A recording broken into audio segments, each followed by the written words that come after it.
దోస్తులందరికీ నమస్తే. టుడే అయితే మిసాల్ కోయిల్ అయితే పట్టుకొచ్చాను అనమాట. మిసాల్ కోయిల్ అయితే ఫ్రెష్ అనమాట. మన దగ్గరలో ఉన్న కాలువలో అయితే పట్టుకొచ్చాను అనమాట.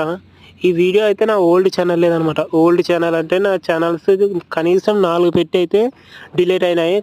అన్నీ 4 కాపరేటింగ్ క్లెయిమ్ అయితే పడినాయి. కొత్తగా యూట్యూబ్ స్టార్ట్ చేసే వాళ్ళు ఉంటే నేను ఫుల్ వీడియో అప్లోడ్ చేస్తా. నా ఛానల్ ఎలా బ్లాక్ అయిందో చూపుతా. కానీ ఛానల్ స్టార్ట్ చేసేవాళ్ళు ఒకటి అయితే గుర్తుపెట్టుకోండి, ఓపిక అనేది అయితే చాలా అవసరం. కొంతమందికి 10 వీడియోలకు రావచ్చు, కొంతమందికి 1000 వీడియోలకైనా కూడా సబ్స్క్రైబర్స్ రారు. అలా నాను కూడా ఒక్కో ఛానల్లో 500 వీడియోలు అయితే అప్లోడ్ చేసిన, అయినా కూడా సబ్స్క్రైబర్స్ అయితే నార్మలే ఉన్నారు. ఓకే ఫ్రెండ్స్, చూసే ప్రతి ఒక్కరూ లైక్ చేయండి. మీరు లైక్ చేయడం వల్ల 10 మందికి యూట్యూబ్ అనేది పంపిస్తుంది అనమాట. నా ఛానల్స్ ఎలా డిలీట్ అయినాయో మీకు పూర్తి వీడియో చేసి పంపిస్తా. ఓకే, ప్లీజ్ సబ్స్క్రైబ్ చేయొచ్చు కదా. మా లాంటి వాళ్ళకి సపోర్ట్ చేస్తే